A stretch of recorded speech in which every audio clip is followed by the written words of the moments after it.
Hey friends, welcome to the Canyon Pathways podcast, where we invite you to live like a son and lead like a father. Canyon Pathways is a global community of men on the journey from the striving of servanthood to the freedom of sonship as we traverse the canyon that is midlife leadership.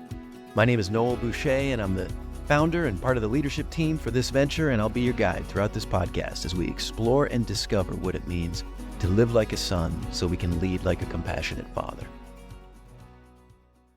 Welcome to this episode of the pod, where we're looking at the word mission. We've got two types of episodes here on the CP podcast.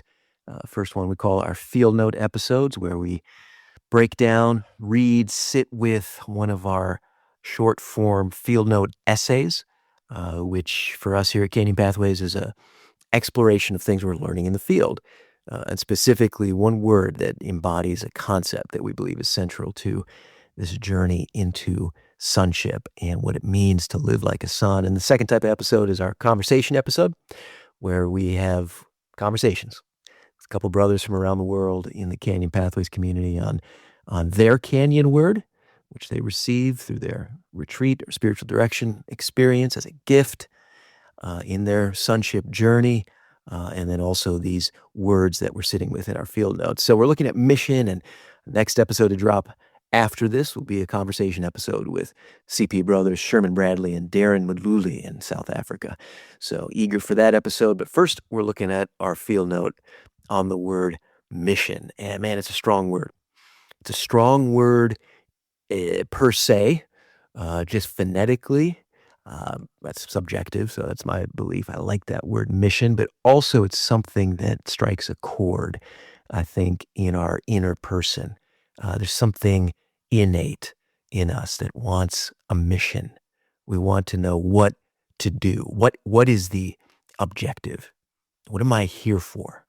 What is this season for? What do I do right now where I am? Or how do I get to the place I ought to go to undertake that mission? And it's a place in midlife leadership that is sticky for a lot of us. I was talking to a brother just a little while ago, and the essence of his angst and the valley of shadow in his life in this moment was he felt stuck. He said, I don't feel a sense of mission. I've had that before in seasons of my life. I was, I did this when I was young, and I was in school, and I was an athlete, and I was all the energy was going towards this objective and that objective, and you go through your schooling, and you come out into your career and your life, and I want to establish a family, I want to get married, I perhaps want to accomplish or begin or commence this endeavor. And then in this canyon of midlife, our 40s and 50s, we can get stuck missionless, a sense of lacking a mission in my life starts to settle in. For some of us, it's because we've accomplished the things we set out to do already. Maybe we've won the trophies. Maybe we've got the titles. We've got the corner office. The venture has been launched and even successfully exited. And yet now what? Came up recently, one of our most recent retreats. We had a brother who was an older brother in life stage, a little bit beyond where the majority of us were. He said, you guys are talking about midlife crisis. I'm going through a retirement crisis. Just recently retired fairly early, and I don't know who I am because I don't know what I'm supposed to be doing. Missionless, lacking mission. Some of us are feeling missionless. We're lacking a sense of a mission, because we haven't accomplished those things, because the things we set out to do have been deferred, have been taken away, have been destroyed, have seemingly, from our perspective, gone up in smoke, either because we've been betrayed or because through our own decisions we essentially lit a match to them, and we're left like the younger sibling in Luke 15 saying, where am I? What am I doing here? How did I get here? What do I do now? Missionless, lacking a sense of mission in our lives. And that's an important thing in this assessment of what it means To live like a son, we need to know what does it mean to, as a son, experience a sense of mission. Not just these things I'm going to accomplish, but mission. What what do I do? How do I do it? That's an interesting question. A lot of us are struggling with, and that's why our field note emerged, because we said, what does this word actually mean? What is this concept of mission? Why does it resonate and yet kind of so squishy to us, a little amorphous? So we dug into it and discovered some very interesting things. I'm eager to share them with you. So let's go right into it. Here is our field note on the word, the concept, maybe even the desire of our heart for mission. Mission. Everyone has his own specific vocation or mission in life. Everyone must carry out a concrete assignment that demands fulfillment. Viktor Frankl. Recently, I had the opportunity to fly on a restored World War II aircraft with my daughter. It was special for several reasons, not least because the flight was on the 20th anniversary of the 9/11 attacks, and the opportunity itself was a prize she had won for her poem honoring first responders. As we prepared for the adventure and arrived at the airstrip, we knew we'd be flying on a C-47 Skytrain, which was used extensively during the war. We learned, though, that it wasn't just any C-47. It was a plane bearing the name, "That's All, Brother," the aircraft that led the Normandy invasion. It was the spearhead of the spearhead, first among 432 others that dropped over 13,000 paratroopers into France ahead of the amphibious assault hours later. As we took off, it was impossible not to think about the young men sitting in that same seat over 75 years earlier. As a civilian with no combat experience, I could only fall back on historical photos, film reenactments, and my imagination as I looked at the cargo door and imagined preparing to jump out of it and straight into anti-aircraft fire, showers of shrapnel, and, if I survived long enough, vastly superior enemy ground forces. How do you mentally prepare for that? How do you function? How do you lift your body in over 100 pounds of gear, hook up to the static line, shuffle to the door, and jump into the face of very probable death? As I glanced out the window, flying at roughly the same altitude as the plane did that night in 1944, one word seemed to answer my inquiries: mission. Mission was an interesting word, and I was surprised by it for two reasons: the strength of the impression I had of its importance in that moment, and because a friend and I had recently discussed the core needs of a man's heart. Mission was not one of those we mentioned, but I now believe it is a need, and one that is sorely lacking in many lives. The word mission in English is derived from a Latin term meaning to send, and it was originally used of Jesuit priests who were sent abroad throughout the world as missionaries. By the 17th century, the word mission had come to mean that for which one is sent or commissioned. To not have a mission, then, is to be in a state of not being sent to where one finds oneself at that moment.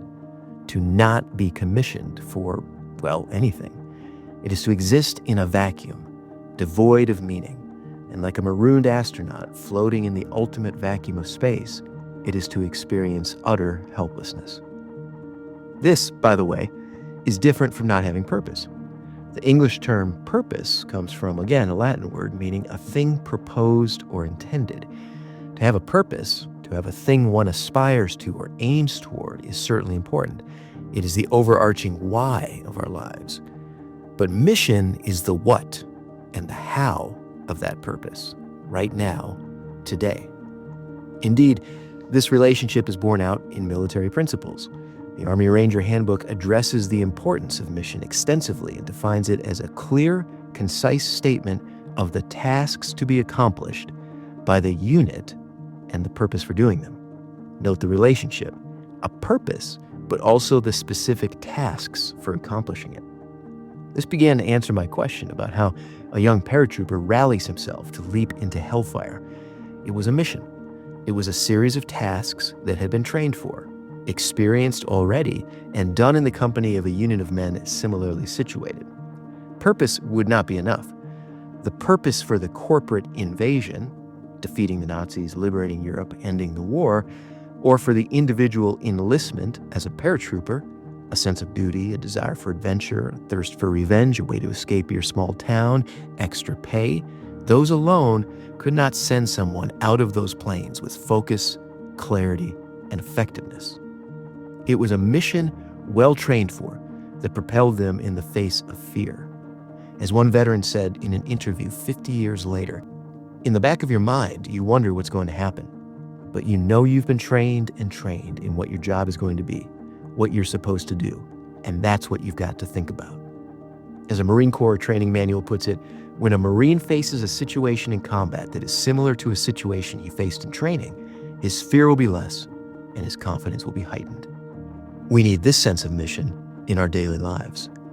Too many of us lack both purpose and tasks, leaving us in a state of missionlessness, a sense of being stuck and unsent. In each season of life, this takes on a different form. It can be a confusion about what to major in, what entry-level job to take. Later, it might be whether to marry or what to do now that a sports career, an academic journey, a military commitment has ended. Later still, it might be a stagnant feeling in an established professional path, a multi-decade marriage, or the monotonous time suck of ferrying children from one not-so-cheap activity to another. The first step, according to the Ranger Handbook, seems almost too simple. Receive the mission.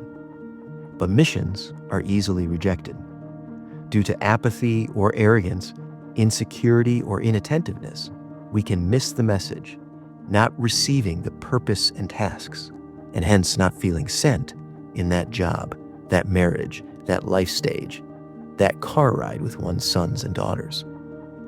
Receiving the mission in that moment requires vision, initiative, and imagination. That's the Army's words, not mine.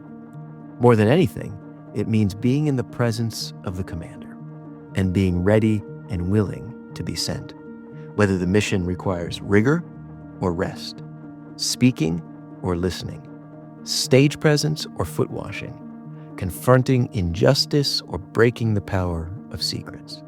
And if we are ready and willing to receive the mission, we will be adequately trained, prepared, and provided for by a good father who is near to his sons, no matter what lies on the other side of that door. I have spoken. Yes, I have called him.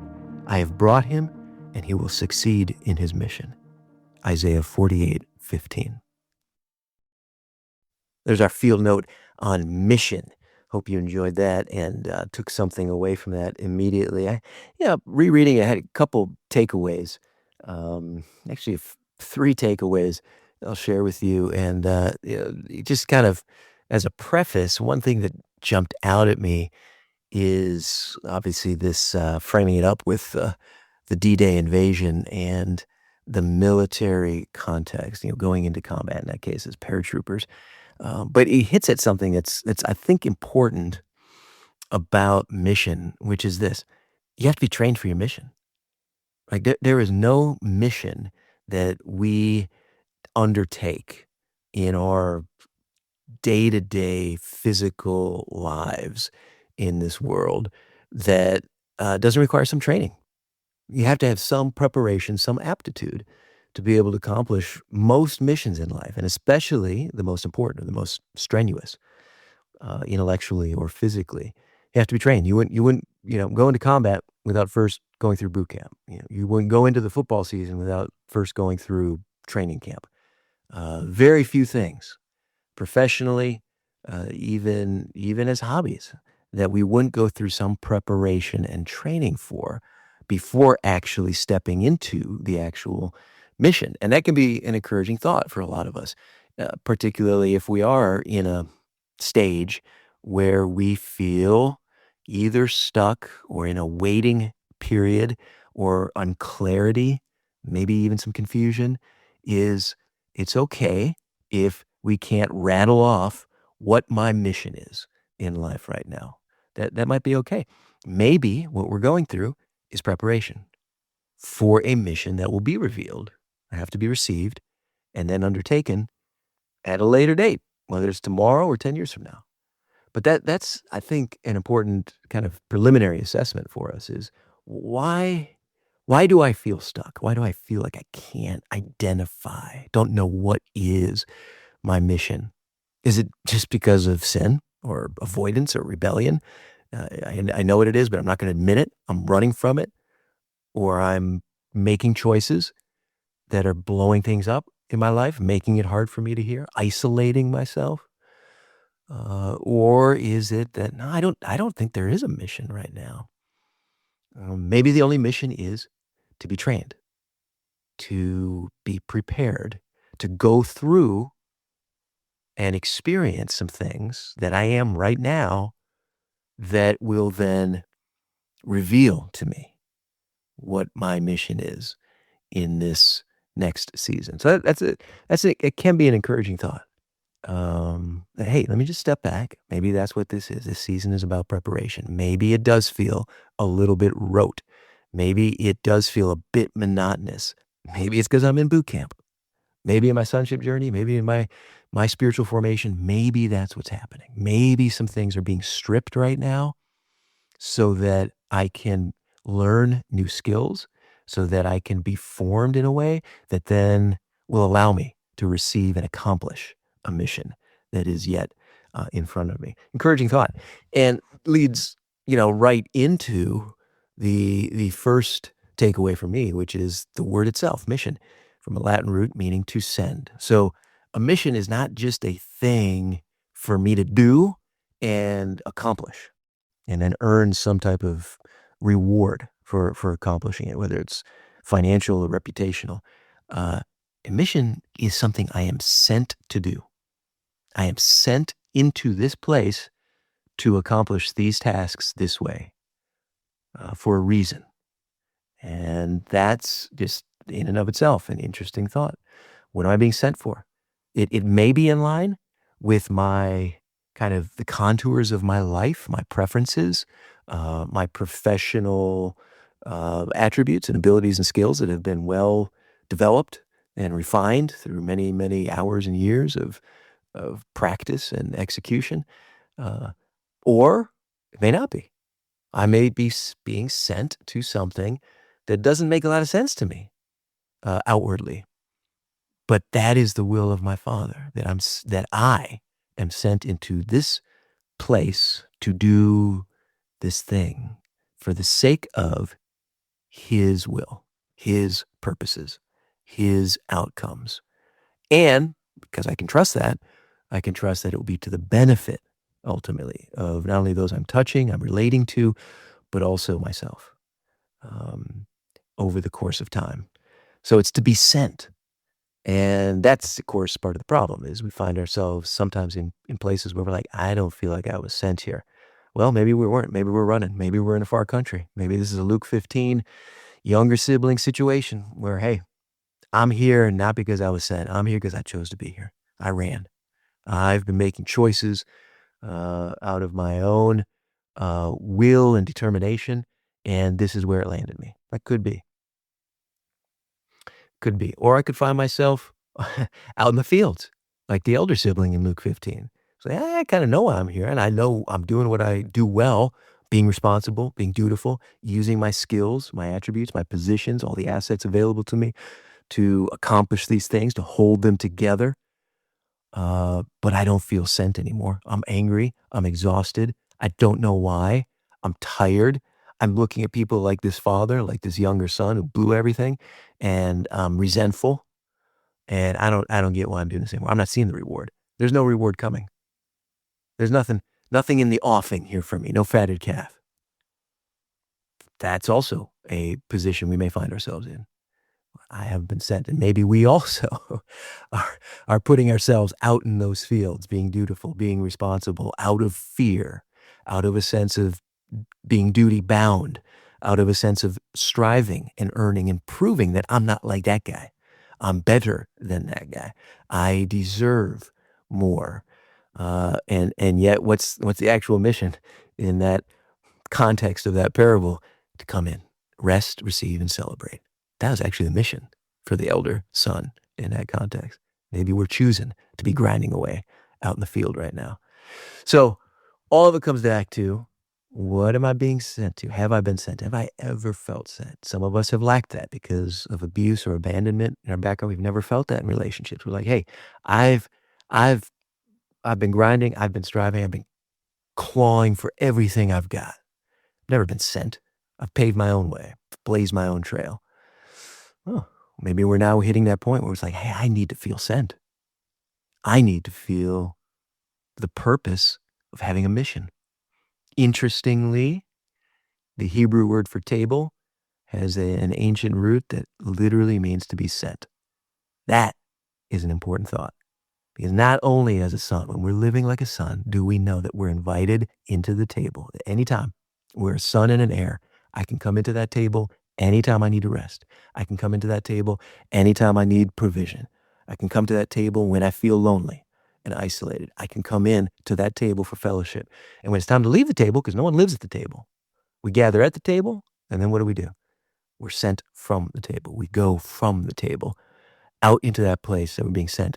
In Hebrew, literally, to be sent at the root of this idea of table of fellowship, a table prepared for us in the midst of our enemies, even in the valley of the shadow. Come into the table. Beautiful invitation for us.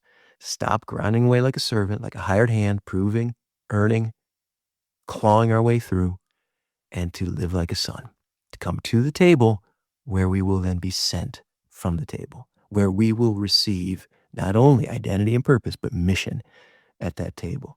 Beautiful thought, really been transformative for me in this stage of my life and in my relationships primarily.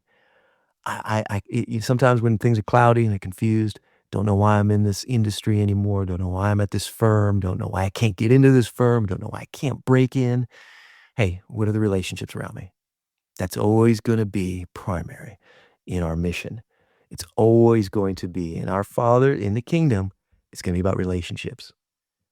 Disciples, they had a pretty clear sense of mission of what and how to do it. Jesus, hey, go heal the sick, raise the dead, cleanse us with leprosy, drive out demons, freely receive, freely give. Pretty clear things. What do they have to do with people? Relationships. Go engage, go invest in these relationships. And I think that's one of the ways that this table of sonship, this table of fellowship, this thing in Psalm 23 that's made available to us, this place of rest and refreshment and fellowship that we're invited into as sons to this table. Where do we get sent to? Out into relationships. Go tend to these relationships. Feed my sheep. Go, go, go spend time with your spouse. Put first things first.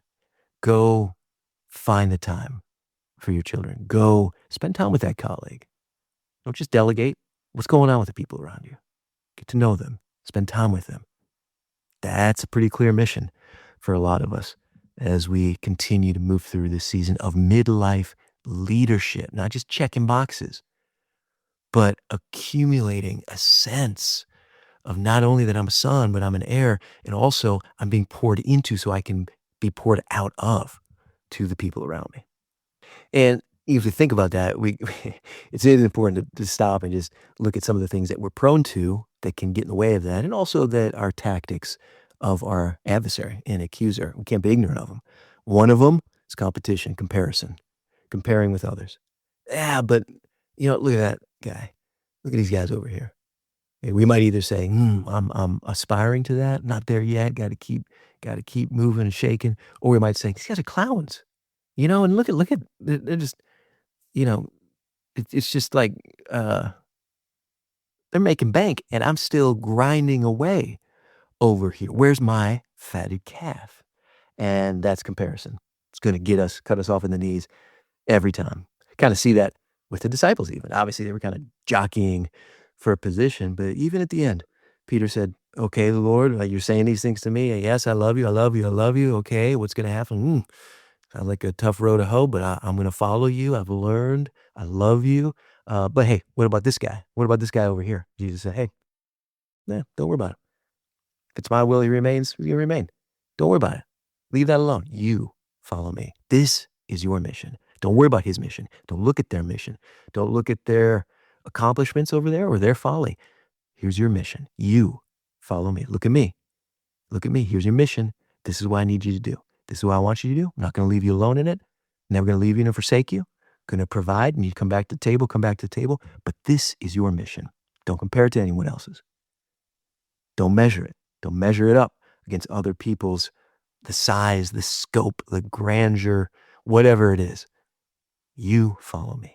You are my son. You are my son. This is the mission I'm giving to you. Kind of reminds me, for you Lord of the Rings nerds out there, of the passage where all the scouts came back to Rivendell, and it walks through them. It took them a long time to accomplish their missions. They came back with the intel they had gathered, and it says the sons of Elrond, the commander, sons of the commander, Elladan and Elrohir, they were the last to return, for they had made a great journey, passing down the silver lode into a strange country, but of their errand they would not speak to any, save to Elrond. So I've always loved that passage because it's a picture for us of the intimacy between a father and a son, even in the context of mission. These sons were given the longest, maybe the most dangerous, maybe the most obscure mission. And it says they returned last, and they wouldn't speak to anyone about it except to their father. They were given a special mission. And I think that's a place of encouragement for us too. Each one of us, when we're living like a son, the reality will emerge in our hearts and our minds more and more that I have a special mission from my father. I am seen. I'm not part of some corporate endeavor. I have a particular mission, and he's instructing me and providing for me in accomplishing that mission, in seeing that through. Don't grow weary in doing good. See it through. You have a mission. That's part of the intimacy, authenticity, the closeness, the power of living like a son of God. That moves neatly into this second takeaway, which is that a mission has to be received. We're not just making that up here at Canyon Pathways, where we say live like a son, which means resting and receiving from the Father as a son and heir. That's literally what the Army Ranger Handbook says. The mission in combat has to be received. Has to be received. It comes down the chain of command. It has to be received at every place. Every leader, every subordinate leader has to receive the mission. And what's the purpose of the mission?